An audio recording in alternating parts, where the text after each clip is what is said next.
We finally arrived yet again at another impasse, another point, another moment. I haven't really set up everything the way I kind of like it, but whatever. We got what we got. As you can see, my chat is here. They're having to deal with my pauses live so I can better edit this. So just know that people have suffered literally watching me freeze up just so you can watch this. And I was thinking about what was the first video I was ever gonna do for season 5, because it's supposed to be this big expansive thought into the universe. Let's see what all that we've learned comes down to when you push it out into the world. And the first thing I wanted to talk about was the title of this show, and the title of this episode, and the title of this video. Hell isn't worth heaven. There are hundreds and hundreds of things that I am being forced to unpack as I get older, as I grow older, as I start to understand the benefit to what the world offers, as I start to understand who I am and why I'm here. And I realized throughout it all that it'll always pop up whether I want it to or not. And that, I guess, is the form of what we consider a personal hell. And it makes me feel like no matter what I do, I'm never gonna be exactly where I should be, because people have told me one way or another, yo, this thing that you have, this person that you're supposed to be, that's it. We molded you into this, whether we did it intentionally or not. What we were taught is what I taught you.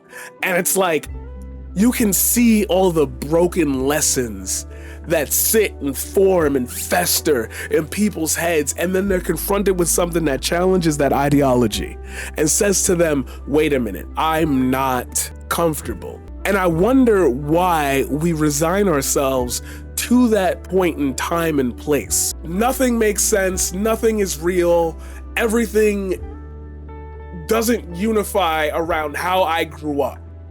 And then we reject that because it's scary. It's don't you think that's scary for everyone else? Don't you think that that's a worrisome condition that other people feel and think and explain and there's more to it than just, wow, I was lied to. There is not a conspiracy behind the way you picture yourself as a man, woman, person. The options you were given as a child were limited.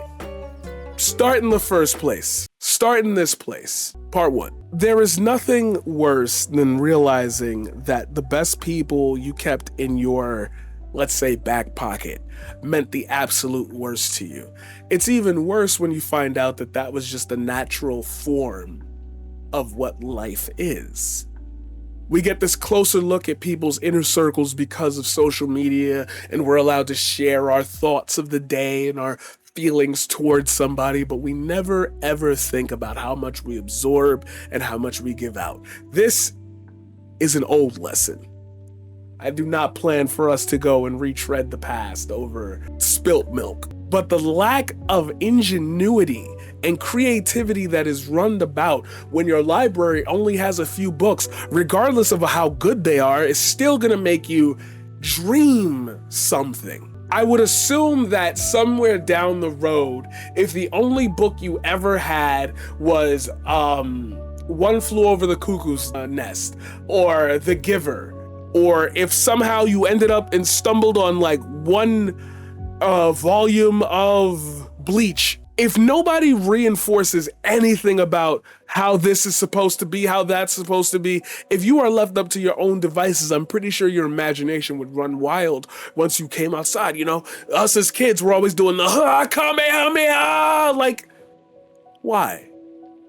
Because it's cool. Because we like it. Why? Do the kids who didn't have cable and no internet, let's say before the age of 8, how would they have found out about Dragon Ball Z? A thought pops off into your head.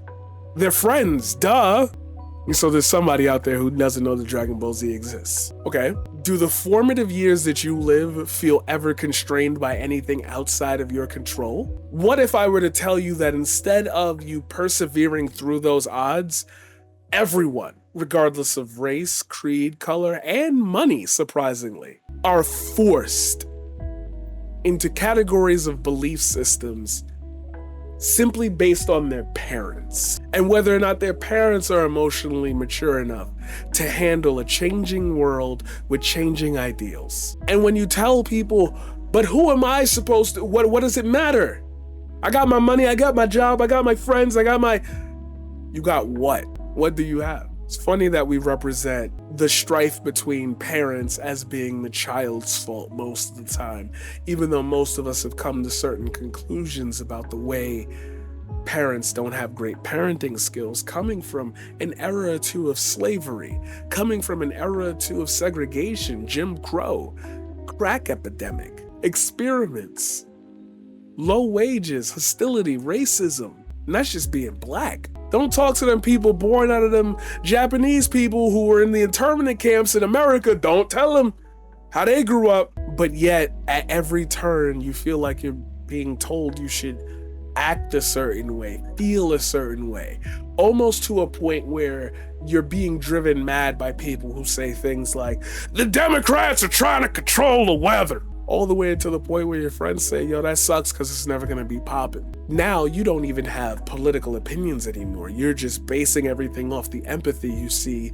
and you're wondering, why aren't people doing the same? Is it money, wealth? It's a circle. The same circle that people use to talk their way out of the worst positions, the double speak. The same way somebody injects just the specific frames into their film to give you just a flash into what was the director trying to say here? Surprise. And then you ask yourself, is everything a message then? Am I supposed to believe that everything has a purpose? Everything has a standard? Everything has a... So what are you trying to say? Get to the point. Hell isn't worth heaven. I feel like you hear me, but you don't hear me. I feel like you hear me, but you don't hear me. You feel me? We can't be afraid no more. So we're going to spend the next however long time explaining this entire concept. Part 2. I used to watch CJ the X and think to myself, damn, all of that is scripted. There's no way they could have memorized that or typed it all out, or really it's got to be a lot of off the cuff thoughts about realism and the sobriety of the world and how expectations are laundered on us in any way, shape, or form that we could ever handle. And it's got to be something more. No, I realize that some people have the ability to sit there and write a script that's so long, that essay, that thought is so long that it takes them 30 to 45 minutes to explain it. They get an hour and a half long video based on it. Every detail extrapolated to a massive, in-depth understanding of the self. And then I thought to myself, wait a minute, isn't that what I do here all day, every day? Now you might be wondering, you're taking a shot, what is this video about? It seems like it's even happier spirits or something. No, not at all. I question whether or not what we are given as children are not the vectors to our understanding of how other people function within the same vectors. And since nobody will ever measure up to any standard pushed by anybody who's never been around those people long enough to have a deeper understanding of why they are the way they are, we will forever be perpetually stuck saying, who that over there? And that's funny. And that's funny for a multitude of reasons. The main one I'm going to focus on today is what we strive to feel like knowing we were lied to. And I don't mean, oh, you were sold the American dream no. You were set up with the expectation that there would always be people around you. You always had access to somebody. There was always a reason for somebody to call for you, on you. There was always a classroom full of people that you would always have to be around. And eventually that classroom might turn into an office or a job. And those people might turn into your family, your 3-4 people. Let's remove all of the transactional benefits of a home ec class and just ask yourself, when is the last time where inside of your daily routine you were actually asked to invent something out of nothing? And I don't mean your job telling you, yo, we got 50 papers here and we need them done by tomorrow. We got 30 shipments and we don't got a truck, find one. No, I mean when have you ever been asked to just sit and express yourself for any given reason that wasn't money? Would you do it? Oh, I know, therapy. Ignoring all transactional And there you go. You swallow all this down, and you are then reminded that everything around you is not made by you. You make good clips on the internet, but everybody does. That's the thing now. Whether it's TikTok, YouTube, Instagram. Hell, I feel like all of us pretty much, anytime we're ever anywhere on the internet, the only thing left to do, just like going out in New York, you could only eat. Ain't really nothing else to do here but eat at good places. So what happens when nobody wants to express themselves in light of you? I've talked before on this stream about an event that I'm going to discuss to my YouTube audience as part 2. I remember clicking back in my head around 8th grade. I was hit by a car 2 days into this shit. My birthday was literally 2 days later. I remember it like it was yesterday. Weather felt like it do now. Playing tag in the park, or I think I was doing manhunt with a bunch of people I hadn't really hung out with. And I remember every time I would run out of the park, like onto the sidewalk, every time I would run out into the sidewalk, they couldn't come out. So I was like, oh shit, you guys can't come out of the park. So one time I ran outside of the park and the girls kept coming after me. And I was like, oh shit, y'all can leave now? So I immediately darted across the street because I'm like, there's no way you can go across the street. You probably can go on the block, but you can't go across the street. I remember everything going black. I remember hearing my body thud on the ground. And I remember people saying, yo, Marquise, is that you? Yo, you good, yo? Yo, thank God it was just a busted lip and a broken femur. I was told, you will never walk again. It is clearly damaged to a point where you always have to have crutches or a wheelchair or boot. I'm still stepping today. You know what's funny about all of that? Is without even pushing forward into that day and that time, I could still tell you that the person who saw me that day, because I remember my dad was high as fuck. I definitely remember that. I remember my dad was high as fuck, but it was my friend Devin that came out first and saw if I was okay. Same Devin that had a child recently was like, yo, I need new maternity photos. I need like, we're having a 1-year-old birthday party and blah, blah, blah, whatever. Or it might have even been the wedding, to be honest with you. And I remember him saying to me, before he asked me for this photo request, how much would I charge? He said, yo, Darkness. Now, without going into colorism and any of that, just hood kids being hood kids, that was my nickname in the school. I'm not going to go into the history of it because it doesn't parallel down to a proper description, because I'm going to end up saying something along the lines of there were people who were darker than me. And then there's like a whole thing with that. I'm not doing that today. I remember him saying my nickname and not my name. And I really thought to myself, what do you still see me as? Not a professional?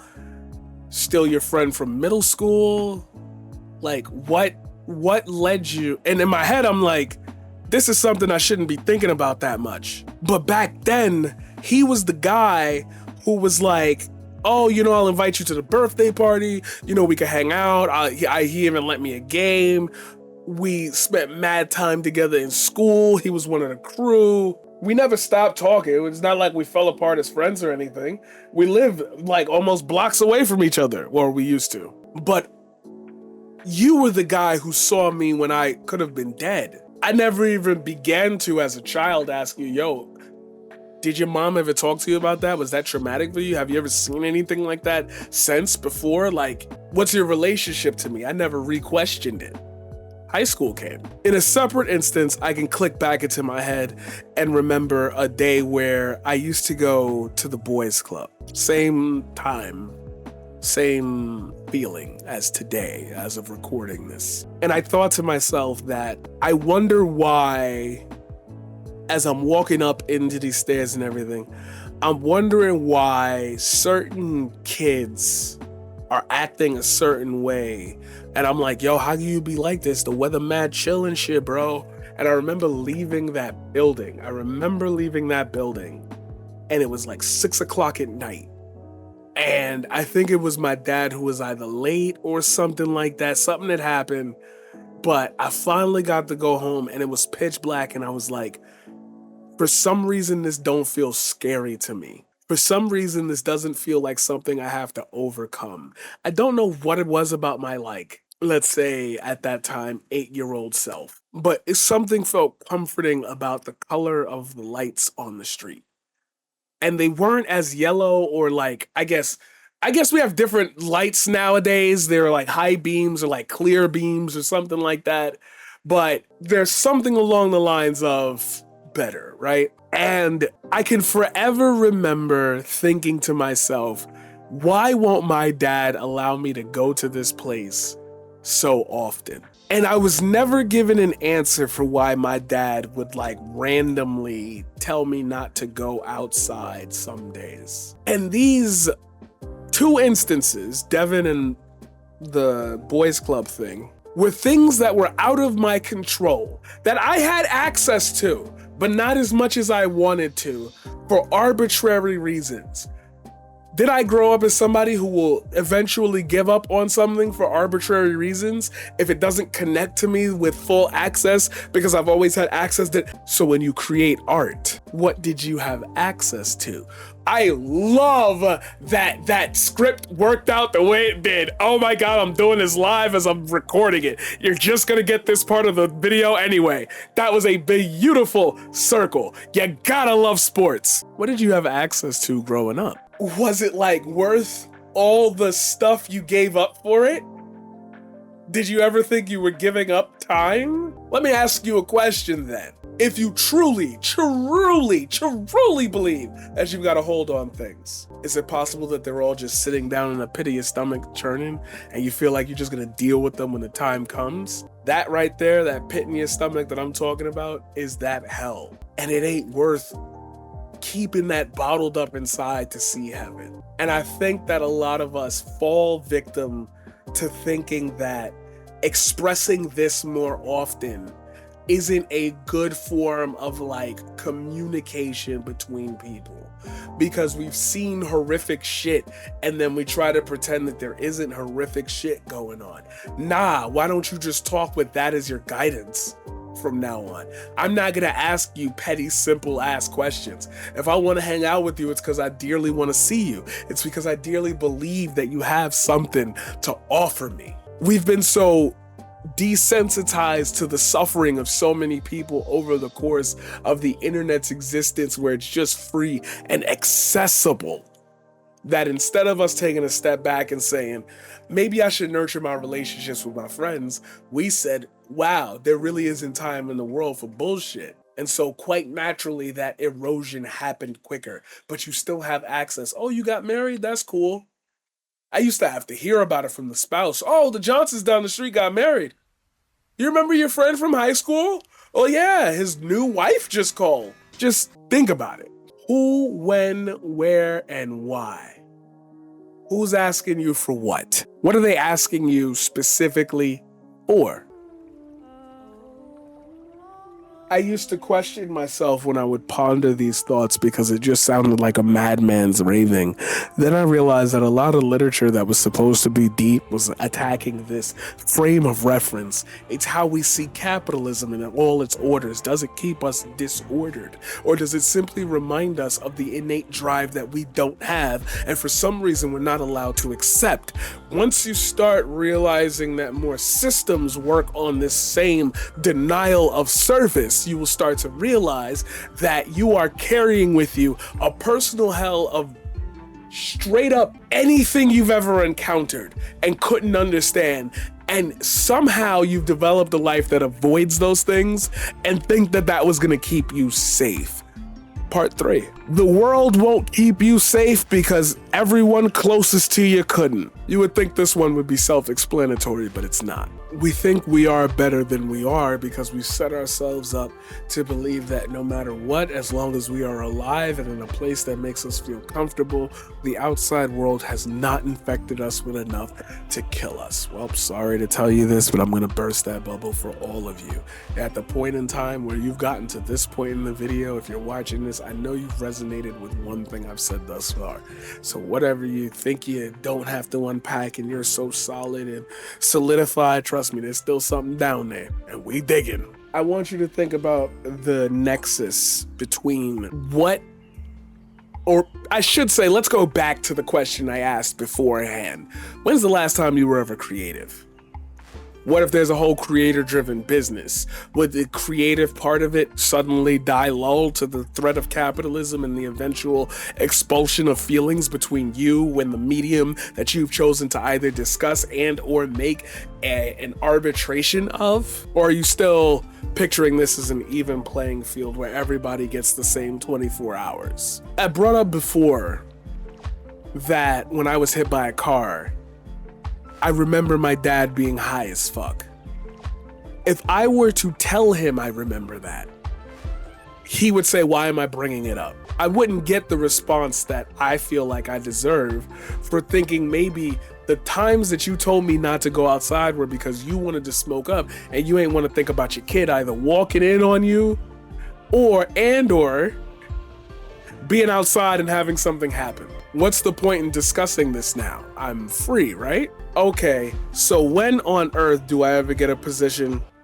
It is not as if we are given a guideline on how to live life. Oh, wait, yes, you do. Your parents. Parent, lack thereof, foster home, homeless, drug-addicted parent. Thousands of ways we can go with this. One lesson still remains the same. You are assuming by the pure nature of how humans live that whatever is being given to you is to keep you safe. Nobody would put you through hell on purpose, right? Personal demons mean that person don't see it that way. Wait a minute, isn't that the first point I brought up? Wait a minute, isn't that the second point I thought I brought up? I love that you've made it this far into the video because you're starting to see the little tendrils that are connecting, and I love that for you. Inside the melting pot of all of our experiences is one way or another some form of art expression exercise, whether it was given to you later on in life, whether it's given to you at your job, whether you got to design an office, whether somebody tell you to put up your favorite picture or something during an icebreaker. You're gonna have to reveal your personality at some point in your life. If you tell somebody I like ice cream, and then for their birthday, they get you an ice cream cake, can you say you don't like ice cream? Wouldn't that cause a rift between what you've told people and how you're being perceived right now? Now, should you interact with people on a level where everything you say is analyzed and perceived? Maybe not, but you know you do that here on the internet. So whether you believe it or not, somebody's being raised by that experience, which is a new phenomena. Remember this is new. And I say news insofar as there are probably more people alive now. There are probably more people alive that were born pre-easily consumable PCs. That's a guess though. Don't hold me on no facts and figures. I got no script here. I got 5 guidelines and I gotta hit all 5 of these guidelines and that's it. The hope that I once had that going on a route where I can have my fun moments and inspire the youth and try to rewrite some of the wrongs that I can see when people don't understand where a child is coming from, either due to neglect or personal trauma, whether it be through the environment or whether caused by them by their caregivers. There could be a multitude of levels in which we could discuss how deep that relationship goes, from a mandated reporter perspective all the way to I take care of this child for literally 6 to 8 hours a day, sometimes even 9. If there's after school programs, sometimes even with that after school program, depending on if it starts at 2:30 and ends at 6, could be 3 hours. Hey, that's what I used to do for a living. Like, you develop and impart because you're just somebody who has quote unquote control over them. If you ever feel guilty about something you've had to say to a child,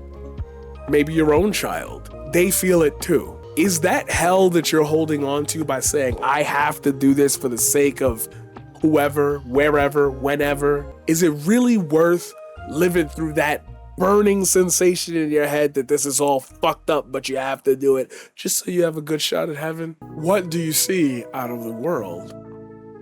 What is it giving back to you? This isn't an esoteric thing.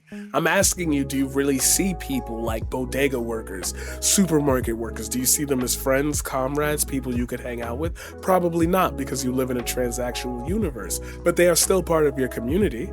You assume at some form or fashion that somebody not working at a big chain supermarket wouldn't want to go work 2 hours out of their way at a supermarket.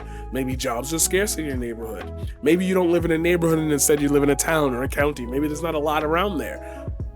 Do you factor in any of this before you approach somebody and say hi? If you did it once, could you just default to that? If somebody treated you the wrong way or rubbed you the wrong way, I could say that without the quotation marks, would you still feel like they were deserving of that treatment that you had locked in for the next person that does it? Or would it change your worldview? Now ask about your growing up, your upbringing, and ask yourself if every day, do you see a facsimile of something or someone or a place, time, a look outside your window that makes you twinge just a little bit and you don't know why? That little twinge is a reaction that you will have to the most benign of interactions with another person. And you might end up blowing your chance at meeting your soulmate, let's say. Or hell, getting another drink free at the bar for the bartender because the bartender didn't like what you said. You can't figure out why because it makes perfect sense in your head. But you don't know what order of grace to give yourself because you feel like you've never been confronted with anybody like you, specifically like you. You are unique.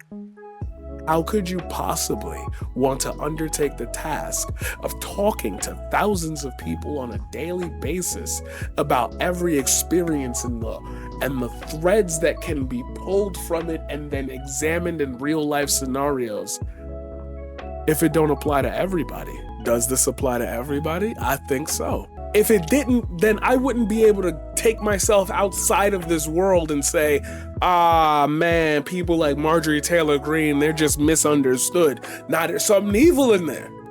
Easy to judge. But when I tell you that, I see the messages that you sent me about this guy that you potentially like, and you're asking me if it seems okay. And I can give you a couple red flags on the certain questions he asked, not because I would ask those questions, not because I know people who ask those questions and I'll fuck with them, but because based on the context of the conversation given and what I know about people, something doesn't feel right here. And 10 times out of 10, I am right. Simply because I don't have a participation in negativity or events towards negativity because I don't see that many people. I'm here with you. So I expose myself to levels of negativity at a rate or level or a feeling or interval, if you want to give it that word, that allows me to control just how much of it makes me go, damn, the world is fucked up. And wait a minute, everybody's hearing me talking about this at this exact time in this exact place, and they vibing with it. Politics aside, I know that I can die peacefully, having given on to somebody a feeling that wasn't, vote for the guy, or feel empathy for the crisis. No, it's, okay, now I understand why that person said that ew thing to me 3 years ago, and I could finally let go of that. Part 4. Your personal hell is everyone's personal hell, and that's just the way hell works. You know what's very funny? I remember my dad not coming home randomly at one point, and he was like, I gotta go here and take care of this. And it just felt like it had been too long. And since we didn't have cell phones back then, we only had the house phone. So it's not like I could call him and figure out where he was. So one of the little ladies he had over or whatever, it wasn't somebody who was supposed to be watching me. It was somebody who like specifically just was like just there. I remember she was like, you know what we should do? We should go to the church and we should like pray, because prayer always gets us through things. And so me as a little child, I go along with this woman to the church around the corner, and I don't want to say it was like weird, but it did not bring me comfort. It made me feel like I was making some huge commitment that I couldn't back out of. And if things were to go my way, I was gonna owe some like grander spirit a favor, and like I was gonna have to commit to being a worshiper of God. I'm just telling you what I thought when I was a kid. And then I remember him coming home, maybe about, let's say 9 hours after that. I'm gonna give or take. I think the sun was rising, and I remember him not explaining anything to me. I think he had like got stopped, or he said he got stopped by a cop for a fare, and they had like kept him up. Now, after this experience as a young kid, this has happened to me quite literally.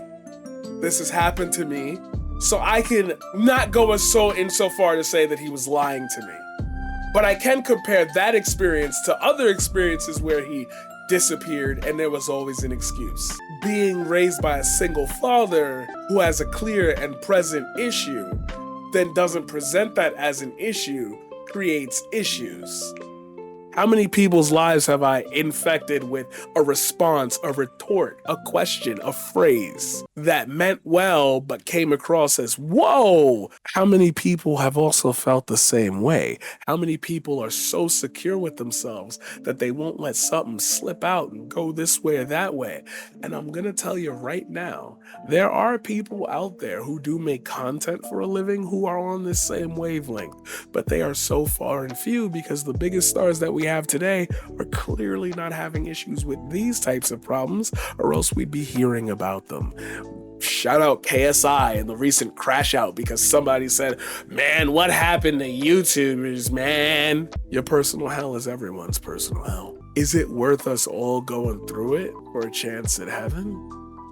Peace, bliss? Will you ever get out of it? If you're gonna live a life that's destined and born to be on the internet of all places, if you're gonna continuously exist in a form of fashion where people gotta trust what you say, how you say it, where you say it, and be engaging enough to actually mean something, are you willing to come to grips with the fact that at some point or another, your true feelings, the personal baggage in your body that you tried to gym away, that you've tried to cardio away, that you've tried to Ozempic away, are you sure that that's not going to come back up again? Which leads me to part 5. What's my role in all of this? Now we're going to say my as in the reflexive you and I, but let's keep it to me and see just where it pings you, if it pings you. I originally made this entire video because I had a thought when I was sleeping with I was asleep. And I remember my partner turned over and was like, yo, do you want a hug? And I was like, sure. It was like a sleep hug. And I was thinking in my head, for some strange reason, I had clicked off an ADHD branch thought of, it is very funny to me that my dad will look at me and say, like, now, why don't my kids call me? You know, you lived here, you could check in on me, just say, hey, hello, how you doing? Why don't my kids call me? And I hate patterns of inflections that I've heard in like media and all this and thoughts like that. Like, I hate that so much because in my head, I'm like, that's what those other people go through. Word for word, bar for bar. And when it's you, it's a lot different, especially when it's me, the person who's telling you this. And I'm thinking in my head, it's because at some point or another, man, I was the one who spent the most time with you. I get a year of freedom and you act like I abandoned you. And that's kind of the issue, is that you feel abandonment. What are your personal hells? I don't know nothing about you. And when I start saying stuff like that, it's like, I've seen through the veneer a few times. I've literally was the one who resurrected you when you passed out. And that still didn't stop you from viewing me as anything other than like your kid. Mister, you gotta get a new place to live. Don't like that I got a new place to live. How many other kids have I taught also going through the same thing who like weirdly latched on to me? Did I approach all of them with the same empathy I hoped I was given as a kid? Well, now I have examples. The proof's in the pudding. I've got years, almost a decade in my belt. I was blessed and fortunate enough to haphazardly find my way into teaching a class every day for 10 months. Hundreds of kids. But when I speak, I don't ever get pushback. I don't ever get, oh, you don't yell at us like other, yeah, because I know loud noises can be fucking annoying, especially when you're chilling and you're not doing nothing and you just think, you know, the world is kind of cool right now and you're on your phone with your friend. I remember that embarrassing moment that I once felt when I went into the after school center that was now a summer camp, because we always all had to go to Joe's for the summer. It was always popping in there. All met up, and Daniel shows me and my friend Chris his Mega Man Battle Network 2 build, and I see over 1,000 HP, and I said mad loud, "No way!" Everybody turned and looked, and Chris was like, "Way to keep it quiet, bro." And as they all turned around again, I was like, "Oh, sorry." Yet there were a bunch of girls in that same center who would like break out into like full dance routines, and nobody paid them any mind as the music was blaring. Why did everybody zone in on me that day? Do I still hyperanalyze this? Have I gotten over it? Or do I use it as a piece of my framework to make sure when that event happens again, wow, I know how that feels to be embarrassed. How do I take the energy off of them? It is embarrassing, but like I could smooth this over so it don't hit as hard. And I could just do that for everybody. From now on, that's how I operate. Anytime I go outside, if something embarrassing happens, I will try to smooth it over for them because I can understand how that feels. How is that a bad lesson? What's my role in all of this? Do you treat everyone this way, or do you have a select group of people you treat this way? Do you afford grace to everyone you come by? Do you fuck with the war?